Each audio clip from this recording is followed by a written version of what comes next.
Ang Diablo ay nagkukunwaring nagtutungo kina Adan at Eva sa tubig upang maligo, yunit nang makita sila ng tuso. Satanas, napatungo sila sa hardin, tinipon niya ang kanyang hukbo at sumipot sa anyo ng isang ulap nang may layuning linlangin sila. Ngunit nang makita ni Adan at Eva siya sa gayungan niyo sa isang pangitain, inakala nila na anghel ng alahaya ang mga ito na dumating upang aliwin sila tungkol sa kanilang pagalis sa hardin o upang muling ibalik sila aron. At iniunat ni Adan ang kanyang mga kamay sa alahayay, nakikiusap sa kanya na ipaunawa sa kanya kung sino ang mga iyon.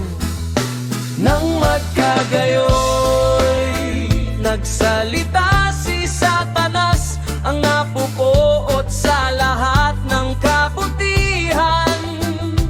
Kay Adan, o Adan, ako ay isang anghel ng dakilang alahaya, at narito ang hukbo na pumapalibot sa akin. Ipinadala ako ng alahaya at sila upang dalhin ka at ihatid sa hangganan ng hardin sa dakong hilaga, sa baybayin ng malinaw na dagat, at paliguan ka.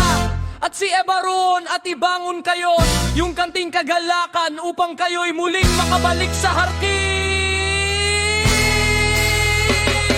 Ang mga salitang ito ay tumimo sa puso ni Adan at Eva, gayunman ipinagkait ng alahaya ang kanyang salita kay Adan at hindi agad niya ipinaunawa.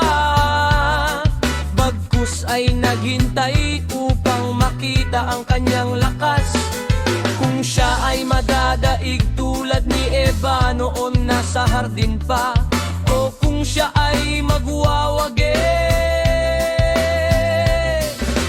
Nang maggagayoy, tinawag ni Satanas sina Adan at Eva at sinabi, narito tayo ay patungo sa dagat ng tubig.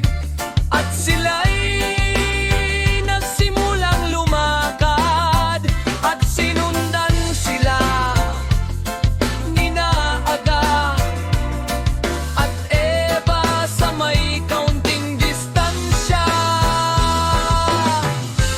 Ngunit nang sila'y dumating sa bundok sa hilaga ng hardin, isang napakataas na bundok na walang anumang hagdan patungo sa tuktok nito, lumapit ang Diablo kina Adan at Eva at pinapunta sila sa tuktok sa katotohanan, at hindi sa isang pangitain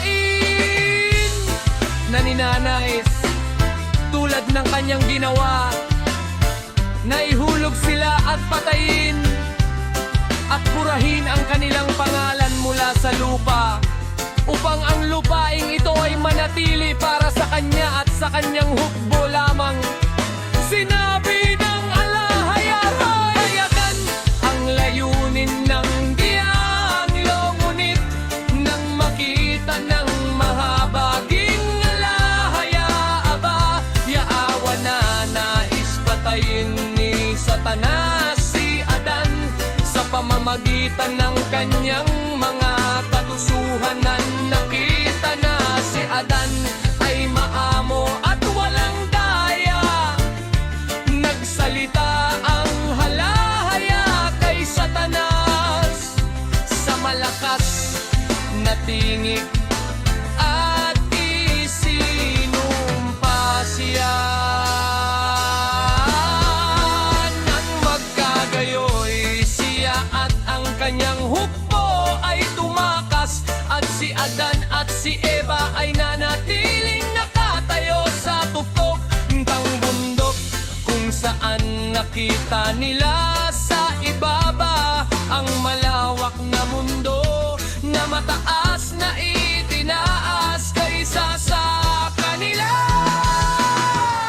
Ngunit wala silang nakita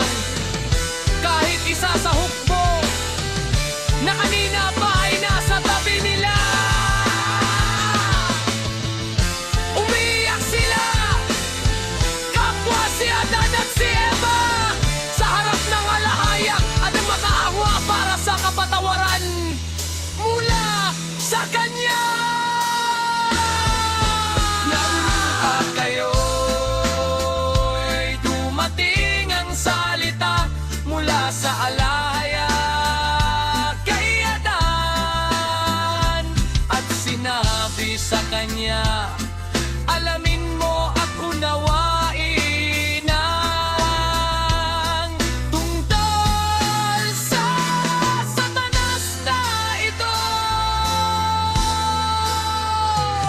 Nahirahon ng niyang linlangin ka, tarong yung lahi, pagkamatay mo. At umiyak siya na maharap ng halahaya, aba, Yahawa.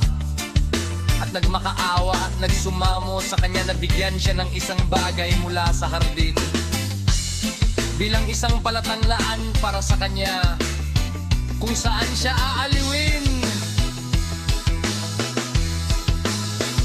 At tiningnan na lahaya ang pag-iisip ni Adan, at ipinadala ang anghel na Miguel hanggang sa dagat na umaabot sa India, upang kunin mula roon ang mga kintong tungkod at dalhin kay Adan. Ito ay ginawa ng alahaya sa kanyang karunungan, upang ang mga gintong tungkod na ito nakasama ni Adan sa kuweba ay magsabog ng liwanag sa kadi sa palibot niya, at magwakas sa kanyang takot sa kadiliman.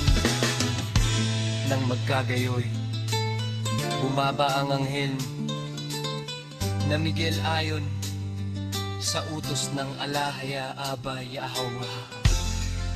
Kinuha ang mga gintong punggod gaya ng iniutos sa kanya ng alahaya at dinala